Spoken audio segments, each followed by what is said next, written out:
Mesdames et messieurs, bonsoir, 20h, 31 décembre 2017. Nous sommes sur l'ensemble du réseau synchronisé de la RTS. Voici le message à la nation du président de la République.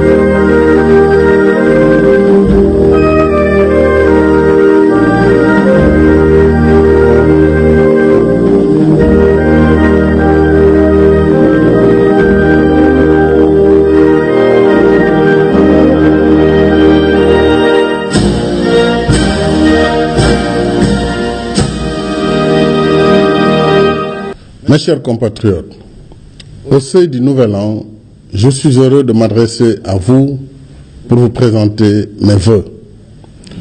Je voudrais d'abord, en pareille circonstance, prier avec vous pour que nos chers disparus reposent en paix. Aux malades, j'adresse mes souhaits de prompt rétablissement. Je pense à tous ceux et à toutes celles qui, face aux épreuves de la vie, méritent notre soutien agissant et solidaire.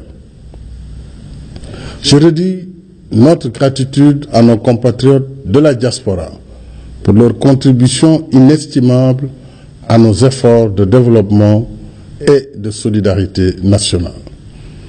Je salue et encourage nos forces de défense et de sécurité, engagés sur différents théâtres d'opération au service de la paix et de la sécurité internationale. À notre équipe nationale de football, je renouvelle mes chaleureuses félicitations et mon soutien.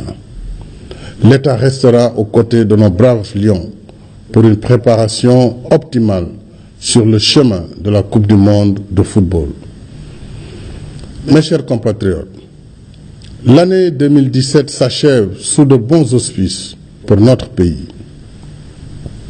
Grâce à nos efforts soutenus, notre économie progresse année après année dans tous les secteurs.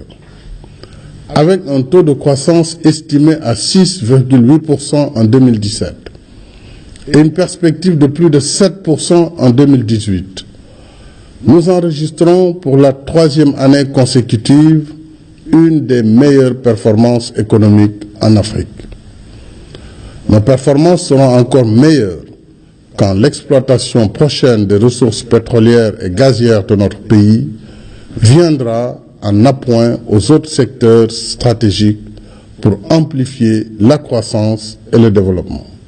Ces ressources feront l'objet d'une gouvernance rigoureuse et transparente pour le bénéfice des générations actuelles et futures. Un projet de loi sera soumis à cet effet à l'Assemblée nationale au cours de l'année 2018, après concertation avec les forces vives de la nation.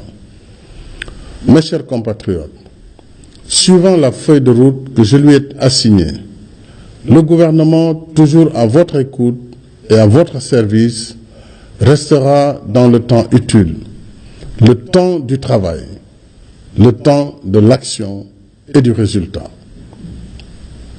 Ce soir, j'ai surtout à cœur de vous entretenir de ce qui nous rassemble et nous unit en tant que nation. Au-delà de nos convictions et choix individuels, Le récit de notre histoire et la fibre émotionnelle qui relie chacun de nous à cette histoire nous rappelle en effet que nos sorts sont indéfectiblement liés. Pour ma part, je reste disponible et ouvert à toutes et à tous sur le chemin qui nous mène vers notre destin commun dans l'unité et la paix. Voilà pourquoi je lance à nouveau un appel solennel à tous nos compatriotes du MFDC pour la consolidation de la paix. Consolidons la paix car nos progrès sont déjà substantiels par le dialogue confiant que nous avons poursuivi toutes ces années avec le soutien constant des facilitateurs que je salue et apprécie. Consolidons la paix pour que les mesures d'accompagnement déjà initiées par le gouvernement soient confortées et produisent leur plein effet. Consolidons la paix parce qu'une meilleure prise en charge des besoins de développement dans l'équité territoriale et la justice sociale s'offre à nous. Faisons enfin le pas décisif vers la paix définitive, une paix sans vainqueur ni vaincu. Mes chers compatriotes, j'ai évoqué le chemin de notre destin commun. Ce chemin, nul ne l'incarne mieux que la jeunesse de notre pays, parce que pleine d'espérance, d'ambition et de générosité. Elle est la force vitale qui inspire notre marche vers le Sénégal de nos rêves. Et dans le temps long de la nation, c'est la jeunesse d'aujourd'hui qui entretiendra demain le legs de notre histoire partagée. Certes, les défis sont nombreux. Le monde est devenu plus complexe et, à bien des égards, la compétition encore plus ardue et les risques d'exposition à toutes sortes de tentations encore plus pesants. Il n'y a pas de meilleur viatique que l'éducation et la formation de qualité pour préparer notre jeunesse à dominer l'adversité et baliser la voie de la réussite.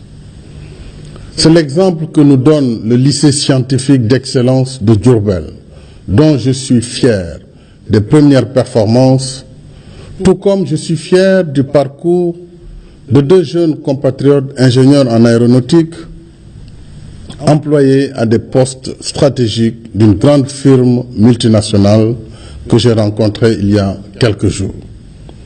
Leur parcours, parmi tant d'autres, témoigne de la fiabilité de notre système éducatif si nous continuons nos efforts pour que l'école reste un espace d'émulation et d'apprentissage dans la quête de l'excellence. Dans cet esprit, le gouvernement entamera dès ce mois de janvier une nouvelle phase d'élimination des abris provisoires avec la construction et l'équipement de 6400 salles de classe et 4730 blocs administratifs.